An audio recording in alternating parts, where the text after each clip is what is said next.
na tayo sa araw na ito. So, kahapon po, meron tayong ginawang palaro. Hindi yung pambansa. Palarong Nutribis. We call that game as Survivor Games of Nutribis or Nutribis Survivor. Okay? Kahapon, meron po tayong 4 na teams. Ano ho? Ang unang team po ay Team Jackie. Yun pong pangalawa, yung pangalan ko. Team Kabilin. Team Kabilin. At ang pangatlo, yun pong Jesus Blessing Group. At yung pang-4 na grupo was Team Millionaires. So, ang ginawa po nila kahapon, for almost 2 hours, marami yung silang hinahanap. Hindi ko alam, hinahanap nila roon. Di ba, kung saan sila nakarating. Ano?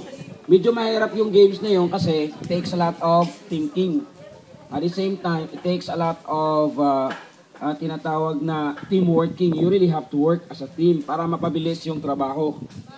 And then finally, we came up with a winner. So, eto pong winner na ito, sila no, sa buong grupo, they will enjoy a special privilege as a prize.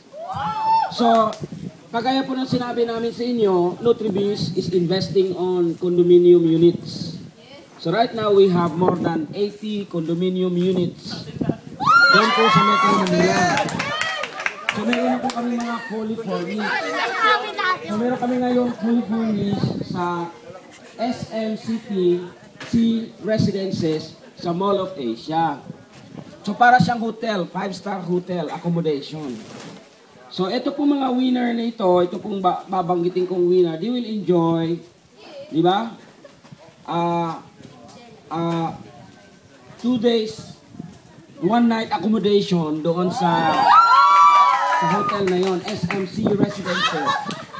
Schedule po natin kung kasama na po ang pagkain doon, tapos dadalhin pa sila roon, tapos iuwi pa sila. I-schedule na nila as a team.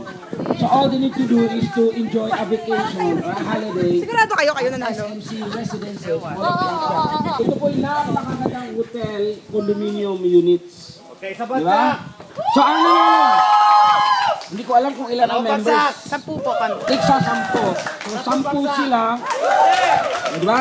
So meron naman tayong 2 units doon. I-schedule natin. Ang nanalo!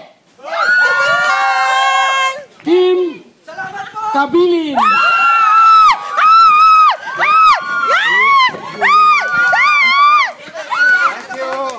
Okay? And next time, marami tayong mga games. Please participate. Participate po kayo. Kasi marami tayong... Mag-iinom tayo doon! Another round of applause for President! Thank you, Pres! Thank Okay, you! another thing po, encourage natin yung mga leaders natin.